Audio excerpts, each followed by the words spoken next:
es para mí volver a estar aquí. Yo os agradezco la invitación porque ¿qué más quiero yo que compartir un rato con vosotros y sobre todo hablar de lo que realmente nos ocupa, nos apasiona, nos gusta, que es esto de los libros infantiles.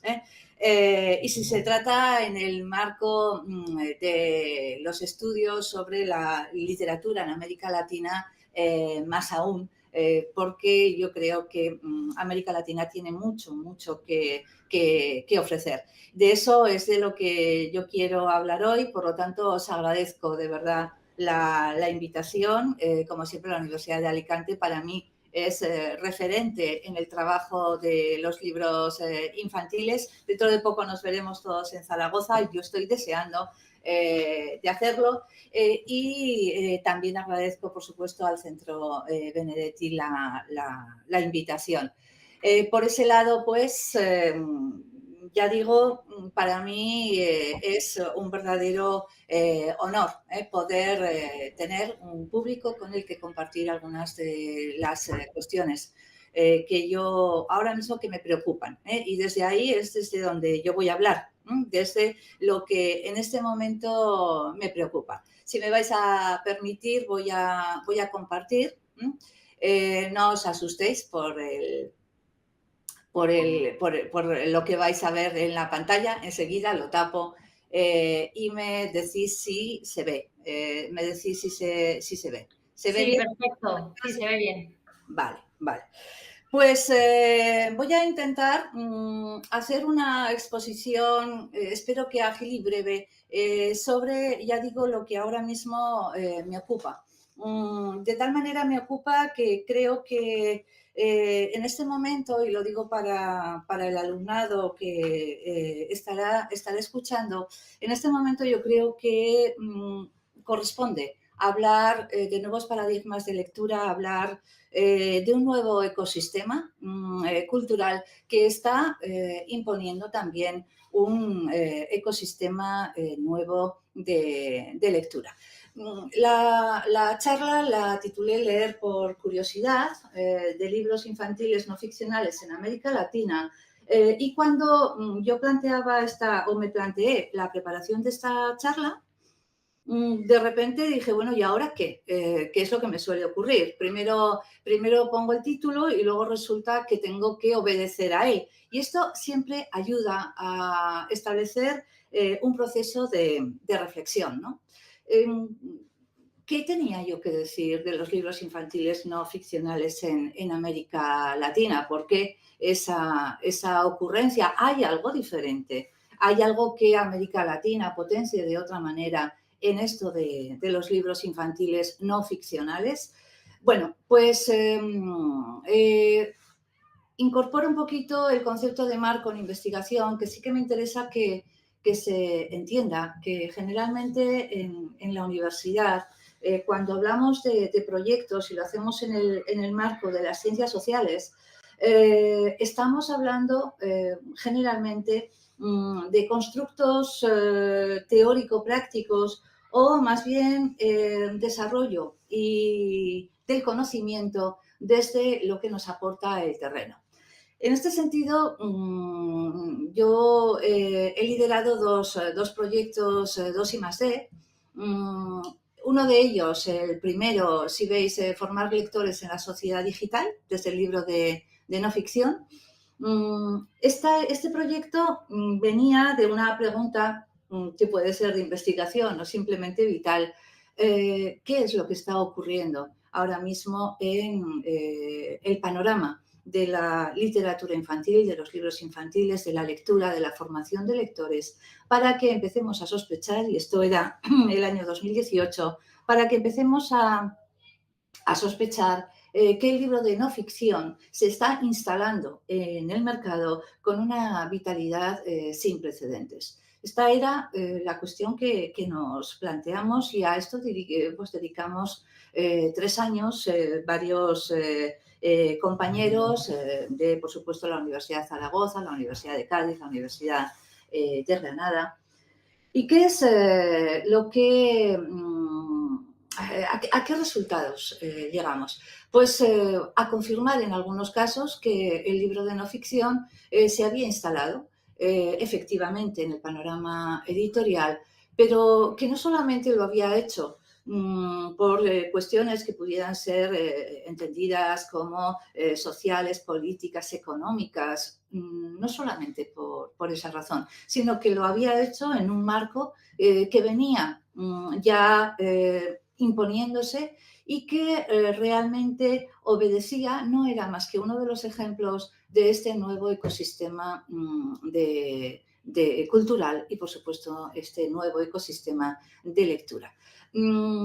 Cuando nos ocupamos de la formación de lectores o de la promoción de hábitos de lectura, cuando nos ocupamos de la educación lectoliteraria en las facultades de educación, a veces tendemos a pensar que los marcos, que los escenarios son ciertamente estáticos y nada más lejos. Creo que nuestro cometido en la lectura es obedecer y sobre todo hay que estar muy, muy atentos, muy atentas a los retos que la sociedad nos está proponiendo. Por lo tanto, la sociedad digital, evidentemente, propone una modificación de los parámetros de lectura y propone también una nueva forma de estar en el mundo. A este proyecto primero del 2018, bueno, pues sucedió un segundo proyecto donde ya, una vez confirmado este panorama que acabo de exponer, empezamos a pensar que teníamos que dar un paso más y ofrecer y estudiar cómo la lectura no ficcional ya instalada puede colaborar, puede ayudar en el panorama de la integración de estas ciudadanas y ciudadanos en este nuevo ecosistema. Es decir, vinculamos la lectura, este libro o esta literatura no ficcional a la necesidad de una ciudadanía crítica. Creo que esto es lo que ahora mismo, ese punto de ciudadanía crítica, es lo que nos está ocupando en este momento en cuestión de investigación. Dos obras, dos informes que yo os animo a que consultéis porque realmente son informes de los que se puede extraer, bueno, algunas ideas y algunas líneas por las que cuando caminamos por la educación debemos transitar. Uno de ellos, el informe del CERLAC, lectura en papel versus lectura en pantalla, y otro, el de reimaginar juntos nuestros futuros, ese informe último de la UNESCO donde se habla de un nuevo contrato social para la educación. En este marco yo abordo la propuesta de los libros no ficcionales. Evidentemente, cuando se habla de la sociedad digital, de la sociedad de la información, de la sociedad del conocimiento, parece que todo nos va a llevar a un paradigma donde, por supuesto, se ha instaurado la inteligencia artificial. Nada más lejos de mi intención proponer un discurso apocalíptico, sino más bien integrado, como siempre. Y esto significa que la sociedad digital, por supuesto, por supuesto, es un paradigma no discutible, está ahí, pero es un paradigma que modifica actitudes, hábitos y también propuestas en educación. En este sentido, muchos compañeros nuestros en España, fuera de España también, están intentando estudiar, investigar qué es lo que está ocurriendo en esta sociedad digital en lo que concierne a la comprensión lectora. De todos es conocido, de todas es conocido el hecho de que ahora mismo entrar en la lectura, lo primero que propone es esta reflexión sobre cómo se lee en la sociedad digital. qué es lo que buscamos, qué es lo que tenemos que proponer y cuál es el reto. En todos los estudios hago referencia a uno que a mí me sirvió en el inicio de todos estos proyectos de investigación, son las investigaciones de Marian Wolf en clave divulgativa, que también os animo a que consultéis. Este lector vuelve a casa, cómo afecta a nuestro cerebro la lectura en pantallas.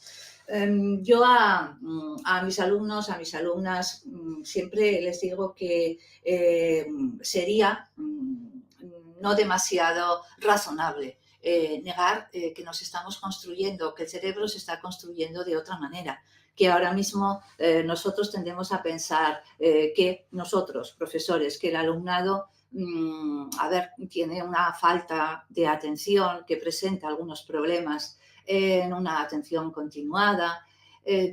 Bueno, creo que también deberíamos pensar que nosotros ahora también estamos sometiéndonos a lo que denominábamos una falta o una dificultad de una atención continuada. También nosotros estamos modificando nuestros hábitos, nuestras posibilidades y en esta línea, hay que reflexionar sobre qué queremos en educación, impulsar desde el inicio en educación infantil para pasar a la educación primaria, para luego terminar en la educación secundaria como etapas obligatorias.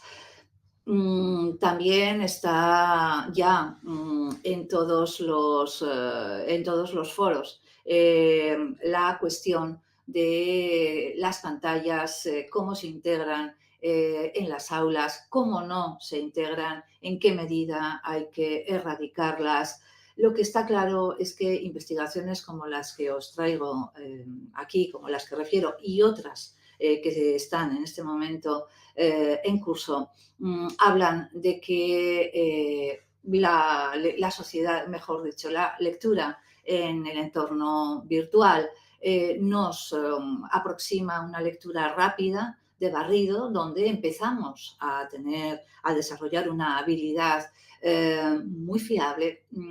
Esa lectura está casi en contraposición, pero no, insisto, no por un paradigma simplemente de oposición, sino simplemente porque necesitamos saber quiénes somos. Esa lectura en barrido nos aleja en bastantes ocasiones de un proceso cognitivo más lento, de esa lectura profunda, detenida, que nos exige un esfuerzo distinto y que nos lleva a lo que podríamos denominar ese pensamiento crítico que parte de un desarrollo de empatía, argumentación y pensar sobre. Pero estos son vertientes analógicas. Estudios que han arrojado, yo creo que resultados dignos de comentario para simplemente, hay muchos, pero por una cuestión de ejemplificar.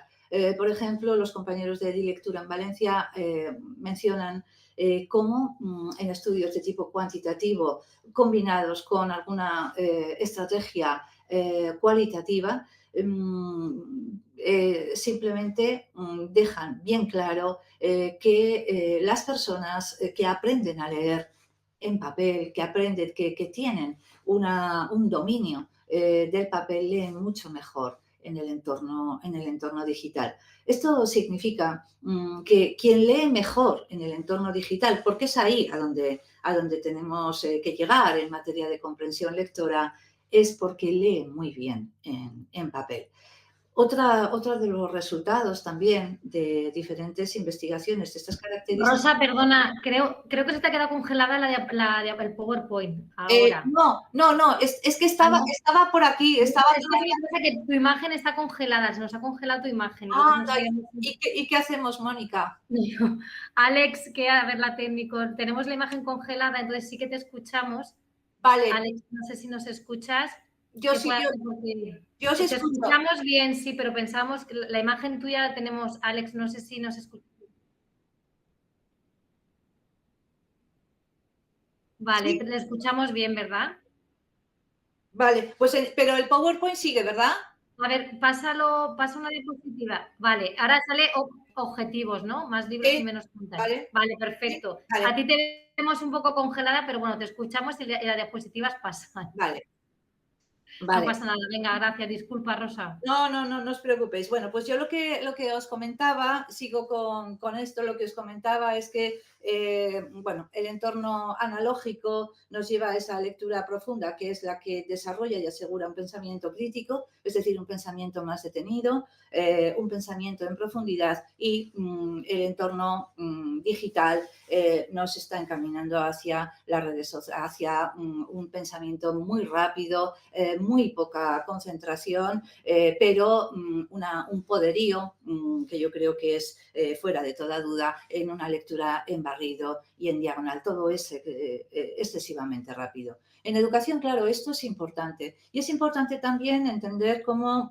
en el marco de los objetivos de desarrollo sostenible y en la Agenda 2030, querámoslo o no, las propuestas de formación de lectores han tenido o tienen que ir encaminándose hacia un concepto muy, muy social de la lectura en la medida en que el libro lo entendemos como casi diríamos vital en cada uno de los objetivos y por supuesto en ese contrato social que plantea en términos generales en educación la Agenda 2030.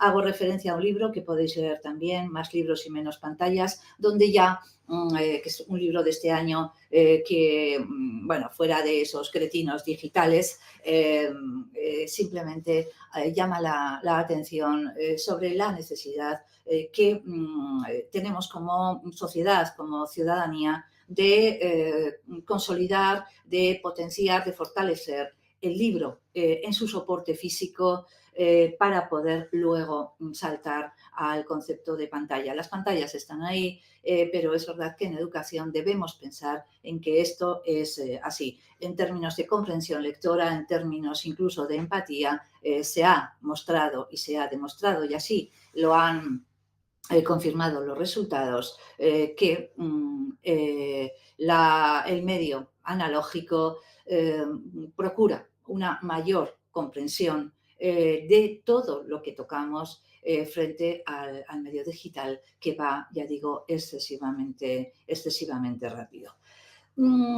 ¿Por qué hablo de ese lector curioso? Os decía que estos libros, esta literatura no ficcional, entendíamos que se había instalado desde el año 2010 con una entidad muy, muy clara en el panorama, en el mercado editorial.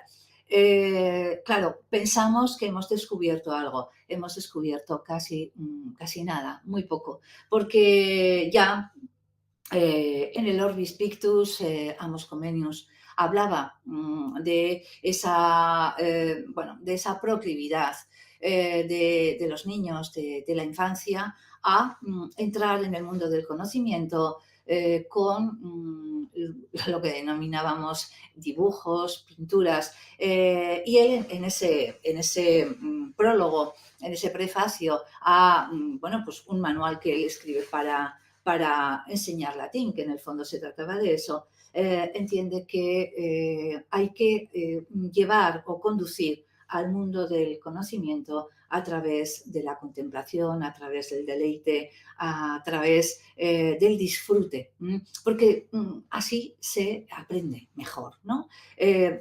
Éramos Comenius, parece que hemos descubierto algo y hemos descubierto apenas nada. En este marco me interesa mencionar de qué hablamos cuando hablamos de libros infantiles no ficcionales. Realmente, Amos Comenius mencionaba esta tendencia de la infancia al conocimiento y él defendía la curiosidad. Lo hace también en muchas ocasiones una de las grandes conocedoras de las bibliotecas, Genevieve Pat. Ella habla de que fundamentalmente la infancia es curiosa y por lo tanto le gusta conocer, le gusta saber. Y si nos referimos a nuestra propia experiencia como lectores, como lectoras que fuimos en nuestra infancia, posiblemente todos nos entendemos con obras que no sabemos muy bien de qué iban, pero sí tenían esos tratados de fotografías de mariposas, de mariquitas, etc. Bueno, los dinosaurios. Es verdad, nos reconocemos en esa infancia que tiende a la curiosidad. Poco a poco los estudiosas han ido entrando en la necesidad de analizar qué ofrece hoy el libro ilustrado. Yo creo que al albur de esa eclosión del álbum ilustrado en la literatura infantil. Y de hecho, aquí tenemos algunos estudios que yo entiendo que pueden ser, bueno, alentadores y sobre todo aclaradores en el marco de esta literatura no ficcional, desde Nina Goga hasta el libro colectivo que edita Grilli en el marco de la Feria de Bolonia, los estudios de Salisbury, Montberger, bueno, María Nikolayeva, que poco a poco se fue incorporando también a este desarrollo de un discurso teórico sobre la literatura y sobre la literatura no ficcional. Realmente el libro de no ficción propone ahora mismo, ya digo, en el marco de la eclosión del álbum ilustrado, una forma de leer distinta. Recordad la pregunta que yo me hacía al preparar esto: ¿qué tiene América Latina? Bueno, pues la definición que yo ahora mismo voy a intentar ofrecer desde pinceladas muy diferentes, va a sentarse en ejemplos única y exclusivamente de América Latina. ¿Por qué? Bueno, esto os lo contaré luego, pero creo que realmente América Latina propone, y luego, bueno, yo creo que es algo que a mí me interesa, al menos personalmente, me ha interesado mucho, me sigue interesando, esa poética del silencio, esa necesidad de entrar en los huecos, en los vacíos. Creo que la literatura infantil latinoamericana la ha llevado casi como una seña de identidad. Desde esta literatura no ficcional, las fronteras entre ficción y no ficción en el libro de no ficción o literatura no ficcional empiezan a ser francamente difusas. Sería muy complicado pensar en qué es un libro de no ficción, qué es un libro ficcional, cuando realmente hay un concepto informativo, claro que lo hay, pero en muchas ocasiones revestido de un análisis empático, de una necesidad de transmitir ciertos sentidos, sensaciones para llamar al lector. Sería, claro, muy poco razonable pensar en que hoy el libro de no ficción o libro informativo o libro de conocimiento, según queramos denominarlo, es un libro que ofrece información únicamente. No, para eso está la red.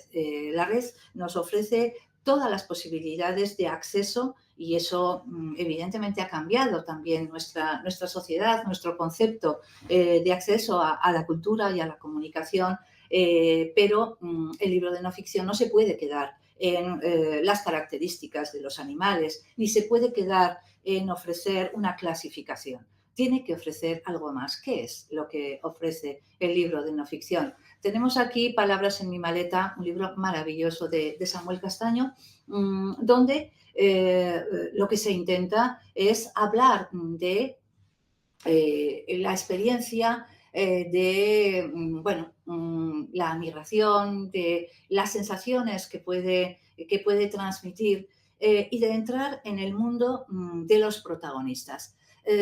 Mi mamá dice que lo más peligroso de atravesar el desierto no son los alacranes, ni las víboras, ni los coyotes. Bueno, los coyotes sí. Y debajo, testimonio de niño mexicano migrante en el desierto de Sonora durante su viaje rumbo a Estados Unidos, 2015. Esas fronteras entre ficción y no ficción, evidentemente tenemos un trabajo con la perspectiva narrativa, quién cuenta, cómo lo cuenta, qué siente, eso es evidente. La ilustración apoya de otra manera también, porque es otro modo de leer el que establece el libro no ficcional, y sobre todo ofrecemos la autoridad. La autoridad que nos viene desde esa grafía muy diferente, debajo testimonio de niño mexicano. Es decir, tenemos una autoridad, pero luego el lector se tiene que colocar en esta maraña entre sensaciones, informaciones, hechos, noticias y esos objetos, entre ellos muy presente el arma, muy presente el concepto de juego, la infancia.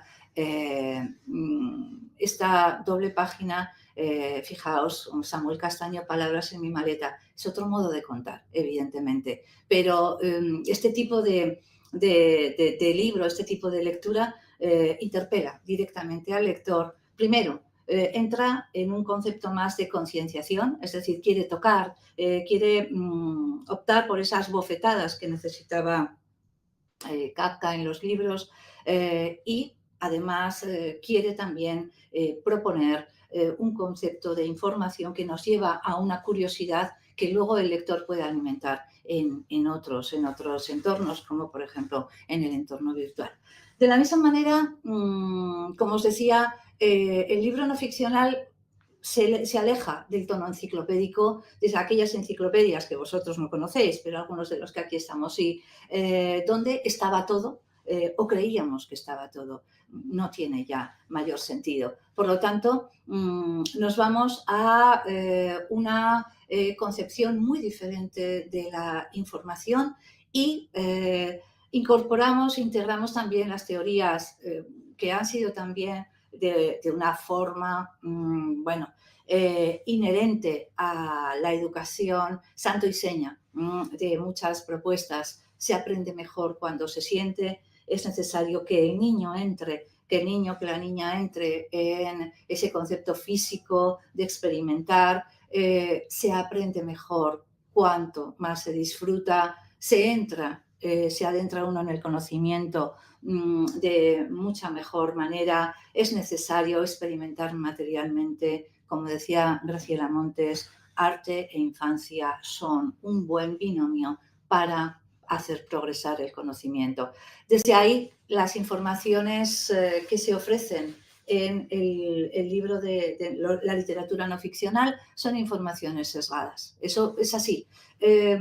No se busca tanto la precisión, sino que lo que se busca es, desde el hecho, entrar en la sensación. Desde los niveles, ya digo, más iniciales, como puede ser Cuantos de Menena Cotín, donde en Ediciones Tecolote, hay una serie de libros que justamente trabajan, presentan un camino para adentrar al lector en el mundo de los números, de las letras, de las sensaciones. Del mismo modo, os animo a que entréis, por ejemplo, en esta obra, que es una maravilla. Desde la edición de bolsillo, Fondo de Cultura Económica, Las cuentas de elefante, entre la ficción y la no ficción, pero vamos integrando las matemáticas en nuestra vida. No se trata de enseñar matemáticas, sino de educar en la necesidad de las matemáticas. Luego ese lector curioso va a acceder a otras herramientas. Esta obra con la que yo he utilizado en muchas ocasiones en las aulas de infantil y de primaria, pero ¿dónde está Ornicar? Yo creo que también es una de las obras que merece la pena. Se trata de entender por qué estamos hablando de clasificación de animales, por qué necesitamos clasificar y hasta dónde nos pueden llegar las clasificaciones. Estas dobles páginas yo creo que también son, ya os hacéis un poquito la idea, entre la ficción y la no ficción, pero realmente lo que estamos intentando proponer es una reflexión sobre la necesidad de clasificar y cómo la clasificación a veces nos deja un tanto fríos. Por otra parte, estos libros no ficcionales nos encaminan, creo que de una manera directa, a una literatura, como decía Sanders, no de hechos, sino de preguntas. Los libros no ficcionales, además de ofrecer un conocimiento, lo que ofrece son fisuras. Y a mí este concepto de la fisura, del espacio vacío, de lo que no se dice, creo que es lo más interesante y lo más significativo cuando necesitamos caminar hacia esa ciudadanía crítica que se tiene que plantear muchas cuestiones, que se tiene que detener, que tiene que concienciarse, que tiene que responder de alguna manera ante las preguntas que la obra de arte le está proponiendo. Por lo tanto, este libro no ficcional, sea el tema que sea, siempre nos lleva a un posicionamiento. Ya solamente la selección de la información provoca un posicionamiento. Los peritextos nos llevan también, nos conducen a una propuesta personal. Los personajes nos hablan desde la narrativa totalmente intradiegética de quiénes son, pero nunca hay verdades. O sea, ese conocimiento enciclopédico de antaño se nos queda fuera para entrar en otro tipo de propuesta muchísimo más ligada al cuestionamiento, a un lector al que se interpela directamente y no se le deja que se quede en un segundo plano, sino que se entiende que se debe preguntar. Y todo esto tiene que ver, por supuesto, con el concepto de posicionamiento. Todos los que aquí estamos, estoy segura de que conocemos la obra de Niños de María José Ferrada, Editorial Castillo. Bueno, esta es la última edición que yo tengo de la ilustrada por María Elena Valdez. A ver, aquí el ejercicio narrativo que realiza María José Ferrada me parece que es digno de análisis. No disponemos de tiempo, pero esta obra nos daría, por eso insisto en que contestaré qué es lo que ofrece América Latina. Creo que esta obra es modélica en esta concepción de una ficción no ficcional, de una no ficción ficcional. Niños es una prosa poética dirigida a visibilizar, a rendir un homenaje y sobre todo convertir en memorable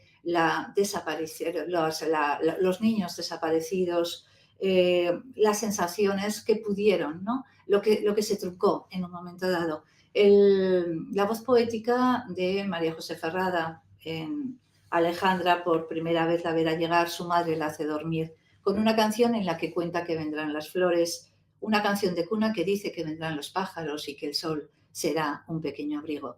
Por primera vez, la primavera. Y a la memoria de los niños ejecutados, detenidos, desaparecidos durante la dictadura chilena. Alejandra del Carmen Berrios, Valencia, ejecutada un mes. Una vez. Creo que si tuviera que elegir un texto que pudiera aportar este ejemplo, el paradigma de qué entendemos por literatura no ficcional, creo que este sería uno de los que sin duda yo escogería. Nos adentramos en qué es lo que la voz poética nos muestra, qué se pudo sentir. El lector entiende qué es lo que se ha truncado y luego el apunte informativo de hechos. Lector, no te equivoques, esto no es una broma. Autorizo, confirmo, doto de realidad. Esto ocurrió y no hay que olvidarlo. Por lo tanto, memoria de los niños ejecutados. Y más aún, en mayúsculas los nombres, porque los nombres dotan de corporeidad. Esto fue así. Esto es María José Ferrada. Ahí tenéis esta doble página ilustrada en esos tonos que lo que proponen o lo que apoyan son las sensaciones que el lector en un momento dado puede albergar cuando reconoce, ¿no? De la misma manera, es que María José Ferrada a mí me parece magnífica. ¿Yo qué queréis que os diga? Yo espero que alguna vez podamos tener ese premio Andersen tan merecidísimo. En Notas al margen, creo que también realiza un ejercicio de partir del periodismo, de las notas e intentar entrar y mencionar, estudiar, expresar qué es lo que hay detrás de un nombre, de una noticia, qué sentimientos, qué personas, qué vidas, ¿no? Ese camino de la ficción a la no ficción, esos ejercicios yo creo que son lo que realmente nos propone el libro no ficcional. De la misma manera, me parece que hay que entrar en un concepto que cada vez a mí, me interesa más, que es el concepto de intensidad. La teoría de los afectos, o recomiendo las monografías también que ha publicado, pero no porque sean solamente suyas, sino porque ha traducido una serie de artículos, de estudios que podrían ser de interés aquí en el ámbito latino. Me interesa el concepto de intensidad, es decir, no es tan importante qué se dice, el concepto denotativo, no es tan importante el hecho, sino lo que provoca el concepto de sensación. La sensación vuelve memorable lo que queremos transmitir. Y en este sentido, pues, creo que la literatura no ficcional, vuelvo con estos ejemplos latinoamericanos, me parece magnífico y os animo a que consultéis una obra como La Declaración de los Niños, La Declaración de las Niñas, ediciones Tecolote, donde se trabaja con el formato, se trabaja con las vueltas, se propone una lectura totalmente fragmentada, se juega con el propio objeto y con las sensaciones físicas que el objeto nos puede proponer, de tal forma que el lector se convierte en dueño y señor de aquellos pasajes que quiere y aquella perspectiva que quiere seleccionar. El discurso no ficcional se vuelve o se define como un discurso multimodal, no podía entenderse de otra manera, y transmedial en el sentido de que la propuesta física está muy, muy presente. Fijaos en esta doble página, el artículo 1, cómo se trabaja o se integra esos espacios vacíos que existen entre la imagen, la palabra y la experiencia del lector. ¿Qué decir? De obras que caminan también magníficamente en la hibridación entre la necesidad de establecer una sensación, pero una sensación que se atiene a un hecho real, de tal manera que ese lector que entra en una obra como Migrantes de Isao Watanabe o esta última que también es magnífica, el Kisuji, pues si entramos en este mundo necesitamos saber más, necesitamos conocer más e iremos a otras fuentes que nos puedan proponer ya más información sobre aquello que nos ha hecho de alguna forma sentir, que nos ha hecho temblar. Me parece también muy, muy defendible este libro de Fondo de Cultura, Nosotras, Nosotros, que vuelve también a entrar en un discurso donde la composición gráfica es tan significativa como los propios textos, donde cada elemento del objeto tiene un lugar en la concepción, en la construcción de sentido. Nosotras, nosotros, esa oposición de perspectivas muy diferentes desde el hombre, desde la mujer, históricas, etcétera, es también esta obra, que se manipula, sobre todo adquiere sentido en el concepto de manipulación. Como debo de estar congelada, no os puedo mostrar las obras, pero bueno, es algo que si queréis luego podemos comentar. Del mismo modo, Ecaré habla de la biografía de esta mujer, pero lo hace siempre desde el posicionamiento, desde el sesgo, desde la necesidad de proponer sobre todo intensidades más que hechos. Ese lector curioso, creo que no seríamos justos si no mencionáramos la labor pionera de una de las decanas en el libro no ficcional, que es Ediciones Yamiqué. Carla Paredes, una de las editoras que está detrás de Yamiqué, propone un manual de estilo. Ella menciona cómo una editorial dedicada únicamente al libro no ficcional ha construido una manera de transmitir el conocimiento desde la curiosidad, desde la investigación. Ejemplos: La escuela no fue siempre así, El detective Intríngulis. Realmente son libros informativos que nos adentran desde la perspectiva artística y desde el vacío en la necesidad de buscar otras fuentes. Esos conceptos de intensidad están en la propuesta objetual. Aparecen desde la perspectiva de la ilustración, aparecen desde la concepción del texto en la información, algo que también estamos descuidando, entiendo yo, en algunos de los libros que ahora mismo se están entendiendo como paradigmáticos, digo, de la actualidad. Carla Paredes habla o mencionaba en una entrevista que tuvimos en el máster cómo ella necesita trabajar cuando propone un tema con el autor del texto, que siempre tiene que ser una persona especialista en el tema que quieren proponer, con el ilustrador, con la ilustradora, y componer algo cohesionado significa que el editor también tiene que entrar casi como coautor. La autoría es coral, porque luego tienen en el libro no ficcional, cuando lo prioritario es la información, y en Ediciones Yamiqué lo es, necesitamos entender que no hay un solo autor, sino que el texto debe caminar por unos parámetros, la ilustración debe apoyar en otros, el objeto debe integrar esos dos códigos y la editora tiene que saber muy bien a dónde está encaminada esa propuesta. Un libro que creo que podría ser paradigmático en este sentido es esa ecología hasta en la sopa, donde vemos ese concepto de lectura fragmentada que propone la no ficción.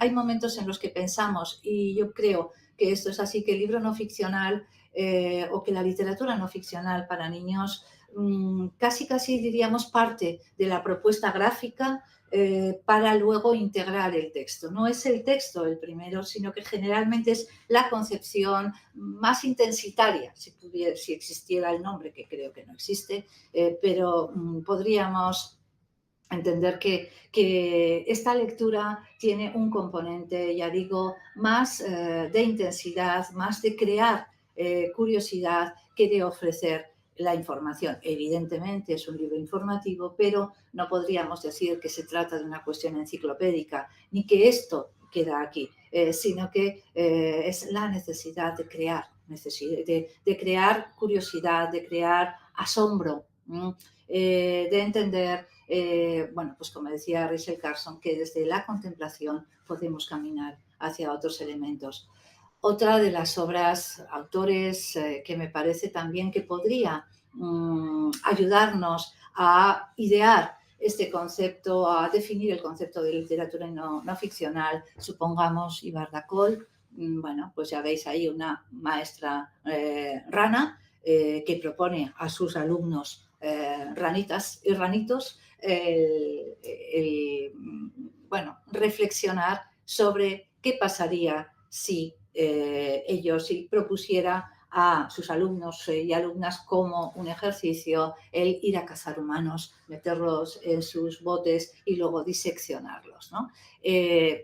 Un discurso que puede ser o parecer amable lleva al alumnado, lleva al lector a pensar, a reflexionar sobre qué estamos haciendo, ¿no? De la misma manera, Ediciones Yamiqué se entiende perfectamente desde una interacción entre la palabra y la imagen y, por supuesto, el soporte muy diferente de la literatura puramente ficcional. Nada, que es la nada, Ediciones Yamiqué, otra vez, es un libro donde solamente aparecen preguntas e imágenes que nos llevan a reflexionar, que llevan al lector a intentar responder cuando no hay respuestas. Por lo tanto, hablaríamos de una relación entre imagen y palabra más dada a la complementariedad y a la ampliación, una lectura fragmentaria, porque no es necesario comenzar por el principio, sino que el lector puede ir seleccionando fragmentos, puede ir seleccionando dobles páginas sobre las que asentar la discusión, porque son obras que nos llevan a la oralidad, que se entienden desde la oralidad. ¿Qué decir de este álbum sin palabras, bueno, a pesar de Jairo Buitrago, ese álbum sin palabras que a través de las imágenes nos muestra cómo fue la evolución y nos llama la atención sobre la presencia de la mujer. Atención a esta última publicación de la historia revisada de las mujeres, también de Caré, donde ya, fijaos, os he escaneado esta doble en la portadilla, veis bien cómo está la bibliografía, es decir, los epitextos adquieren un sentido muy distinto, aparecen, por supuesto, fuentes de información, creamos los elementos necesarios o proponemos los elementos necesarios para que el lector ahonde, se interese, satisfaga su curiosidad y sus ganas de aprender, pero todo esto envuelto en un discurso que lo que busca es la intensidad, más que la pura información. Luego también tengo que decir que este libro no ficcional evidentemente requiere de una mediación del adulto. Es el adulto, por ejemplo, Niños de María José Ferrada, los huecos debe rellenarlos el adulto en conversación con el lector infantil o con el lector más joven. En Historia revisada de las mujeres, de la misma manera, los huecos, los vacíos deben ser ocupados por el alumno. Este libro no ficcional, esta literatura no ficcional requiere de un acompañamiento muy diferente también de la literatura ficcional. Sigo, ya digo, pero también porque me parece que es una propuesta muy defendible con Ediciones Yamiqué y esta traducción que luego ha tenido una continuación en dos obras, una sobre animales y otra sobre el universo, Pantera Tigris. El concepto de hibridación está ya, se ha instalado en el mercado editorial. Fijaos, aquí, por supuesto, hablamos de ese espécimen, pero además tenemos a un señor que se va a adentrar de una manera además muy divertida en la selva, va a discutir el conocimiento y realmente va a ofrecer una propuesta muy sólida y solvente del concepto informativo, ¿no? Esto lo va a hacer, ya veis, de una manera artísticamente muy estudiada, pero combinando esas historias que necesitamos para adentrar en el mundo del conocimiento. Nos vamos a esa literatura ficcional, Los Carpinchos, una de las obras, bueno, pues mejor recibidas, creo, por el lector, donde necesitamos saber quiénes son estos animales. Esta propuesta, por ejemplo, ahora ya me voy a Patomena, esta propuesta de hibridación, contamos, pero realmente debajo, el sustrato, es la necesidad de ofrecer información sobre una cultura, sobre unos animales, sobre una forma de estar en el mundo. Esto es lo que nos está ahora mismo aportando, Igapo acaba de aparecer también, el mercado del libro infantil. Ya propuestas que tendrían más que ver con ese concepto literario que María José Ferrada, vuelvo a ella, propone en Mexic, por supuesto, muy bien acompañada por Ana Peñas.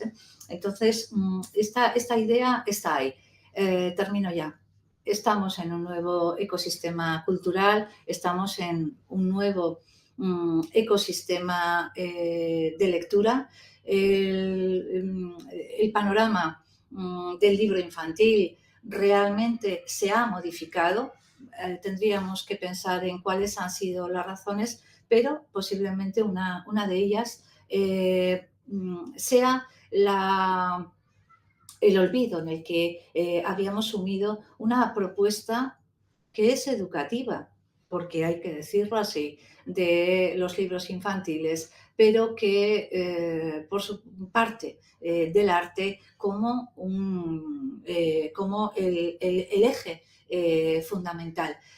Una propuesta que tiende a ese concepto de intensidad para luego desarrollar el conocimiento. Y una propuesta que lo que plantea es la necesidad de la infancia, porque la tiene, de entrar en lo que unos chavalicos de educación infantil me decían, es que nos gustan estos libros porque dicen cosas de mayores y luego podemos hablar como si supiéramos. Esto me decían.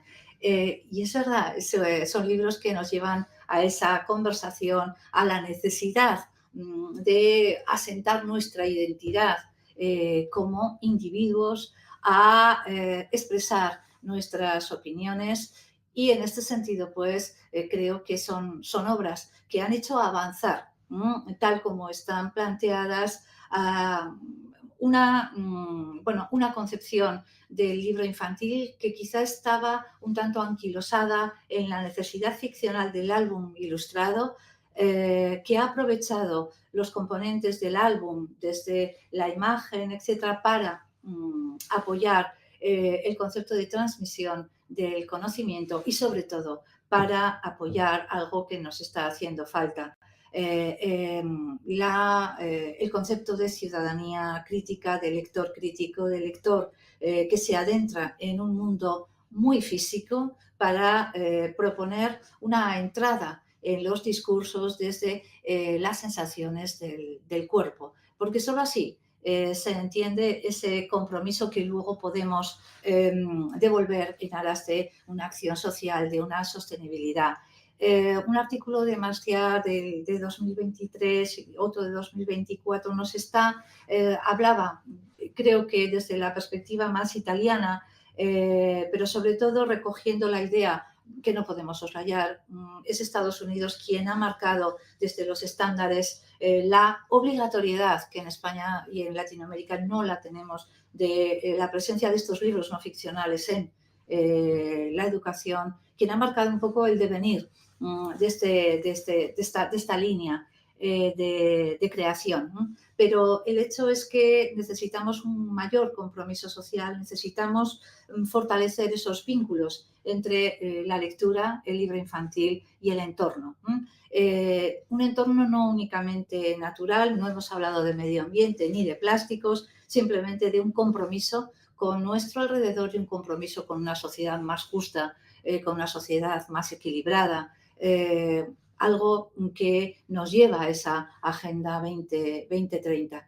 En el fondo, para reflexionar, yo os propongo, como futuros maestros y maestras, que entendamos que a veces cuando hablamos de una manera, creo yo, tan recurrente y poco meditada de esa lectura por placer, que parece que ha dejado de lado el concepto del prodese, no tanto de la instrucción, pero sí de la educación, estamos en un contexto donde los libros, claro, que educan.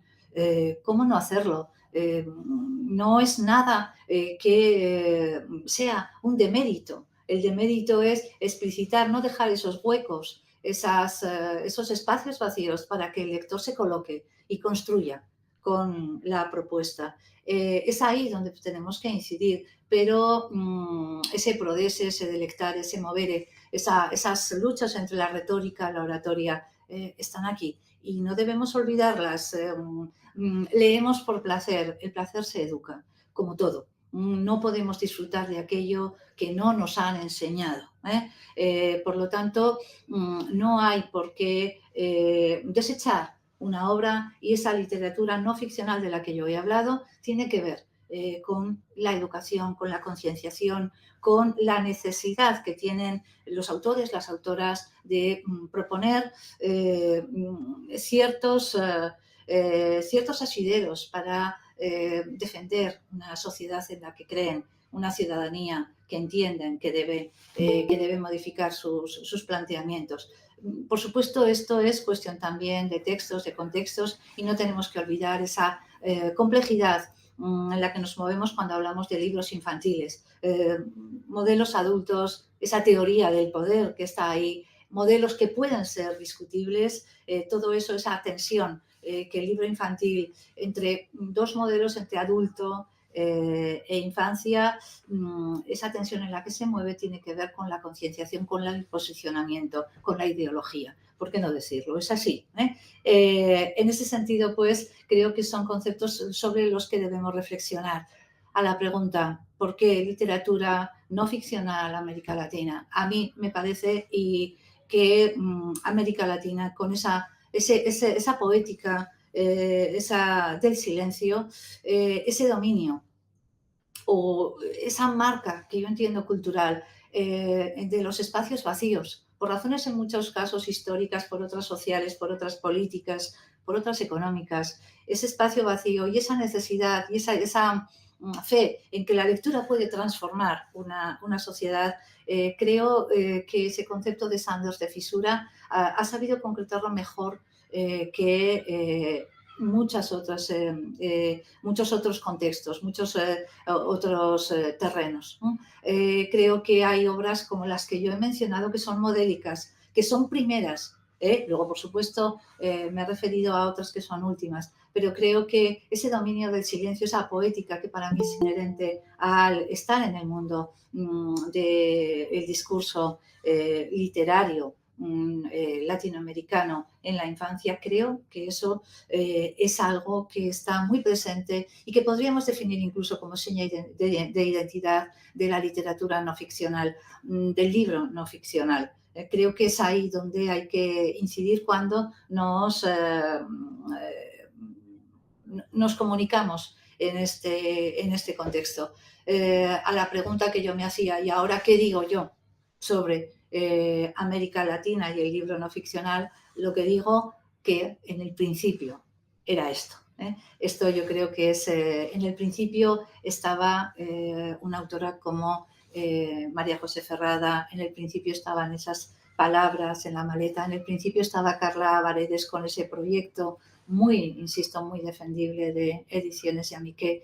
Esto estaba en el principio y eso no debemos olvidarlo también porque es un modo de expresarse al que hemos vuelto una y otra vez desde muy diferentes lugares.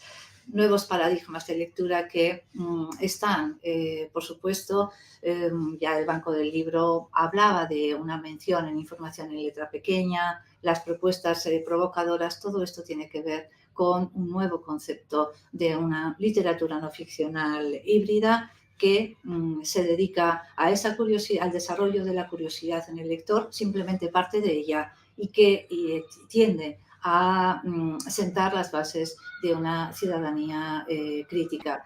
Evidentemente no podemos olvidar que toda esta literatura está muy, muy mediatizada por los contextos, pero bueno, por los contextos y por quién media, porque insisto en la necesidad de mediar aquí. No hay una posibilidad de no hacerlo porque es el adulto al final el que debe responder a las preguntas o debe ayudar a construir el discurso después de estos espacios vacíos con los que se entiende y explica el libro de no ficción.